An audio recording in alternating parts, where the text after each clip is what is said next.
ታቶች እንደ ጳጉሜ ጨምረው ይቆጥሯቸዋል። የዘመን መለወጫቸው ማርች 21 ቀን ነው። እነዚህ እንደዚያው በቃል የተናገርነው ያለ የቀለል አይደለም እንቅስቃሴ በዓለም አቀፍ ተቋማት ውስጥ እውቅና አላቸው፣ ቦታ አላቸው፣ የአማካሪነት ቦታ አላቸው። ለምሳሌ በተባበሩት መንግስታት ድርጅት ውስጥ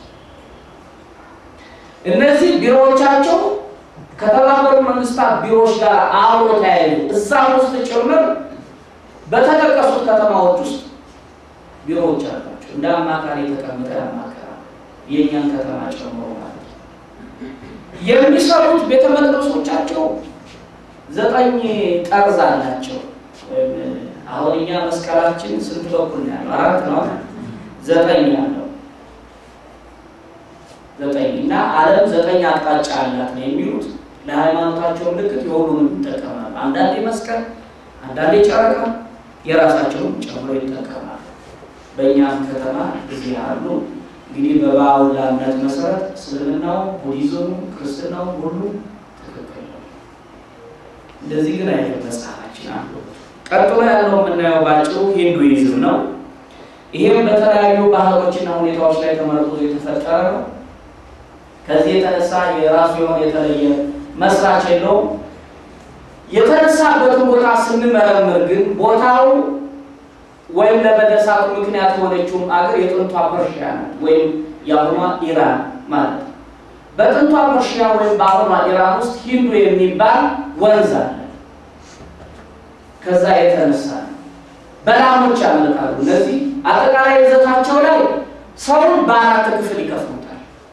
ለምሳሌ የመጀመሪያው የሰው መደብ ብራህማ ይባላል። እንደዚህ አይነት የሰው መደቦች ቀሳውስት የተማሩ የሚያስተምሩ ምርጥ የእግዚአብሔር ፍጡሮች ናቸው ይላል። ዓለም ራሷ ለነሱ ድሎትና ቅንጦት የተፈጠረች እንደሆነች ያምናል። አምላክም ራሱ እንደዚህ ያሉ ሰዎች እንዳይቸገሩ ወስኗል ይላል። ሁለተኛዎቹ የሰው አይነቶች ወይ መደቦች የሚሏቸው ሻትሪያ የሚባሉ ናቸው።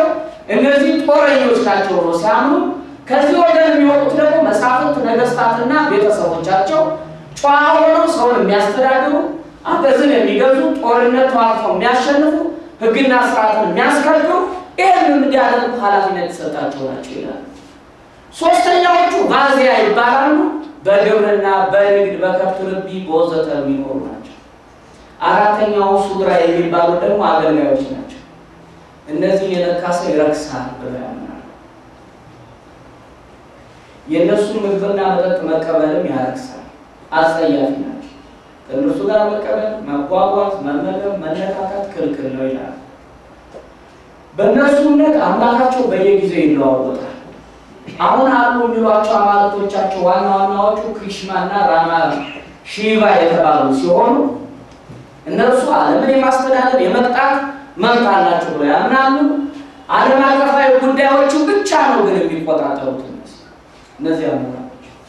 የትንንሾቹም በተለይ እዚህ ሱድራ የተባሉት የትንንሾቹም በየመንደር ያሉ ድሆች የሌሎችን ጉዳይ ግን የሚያዩ በየመንደሩ ሆነው ጉዳዩን በየጊዜው የሚከታተሉ፣ ችግር ሲፈጠር ያጠፋውን በበሽታ የሚቀጡ፣ ችግር የሚፈቱ ትንንሽ አማልክት አሉ ብለው ያምናሉ።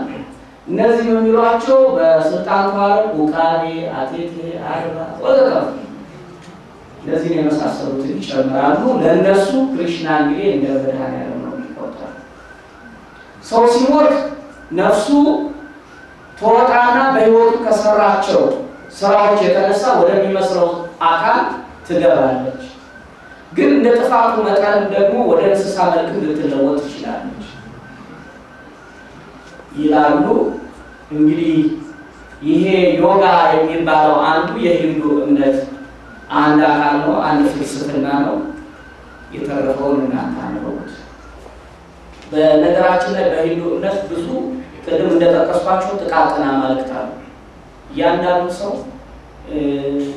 አዞ ሆነ ያዞ እንትን ቅርጽ ይኖረዋል ቤት ውስጥ ሲነሳ በተነሳ ቁጥር ጸሎት አድርጎ ይሄዳል። የመጨረሻው ቡዲዝም ነው ዛሬ የምንመለከተው። በዛሬዋ ኔፓል ወይም የሂማሊያ ተራራ ግርጌ ስር የተወለደው ጉተማ ቡድሃ ይባላል ሰውየው መስራቹ። እሱ የመሰረተው ነው። የልምምድ ያስተሳሰብና ሃይማኖት ነው ይሉታል። የዛ ሐሳብ ስብስብ ነው። በአራት ክፍሎች የተጠቃለለ አጭር ትምህርት አለ። ይሄ ለ45 ዓመታት አስተምሮ አረፈ ነው የሚሉት። አጠቃላይ ይዘቱ ውስጥ ህግ አላቸው። አትግደል፣ ለራስ ያልሆነውን አትውሰድ፣ የሰው ሚስት አትሻ፣ አትዋሽ፣ የሚያሰክር መጠጥ አትውሰድ የሚል ህግ ቡድሃ ደንግጎላቸዋል መስራት። በዚህ አስተምሮ ሰው የሚድነው በራሱና በራሱ ጥረት ብቻ ነው። አላይ ግን አለኛ ማን ነው የሚያድነው? ከጊዜ በኋላ ደግሞ እየከበዳቸው ሲሄድ ቆይተው ቡድሃ ራሱ አምላክ አድርገው አስቀምጠውታል። ሲጀምሩ ነብይ ፈጣሪ ባይሉት ነብይ እያሉ ይቀበሉት ነበር። በቡድሃ እምነት መንግስተ ሰማያት ገዢ አላት። ገዢዋ አሜታባ ይባላል በእነሱ እምነት ማለት ነው። ምድርን የፈጠረው ደግሞ አዲ ቡድሃ የሚባል ሰው ይሉታል። ሌሎችም ብዙ አይነት ቡድሃዎች አሉ።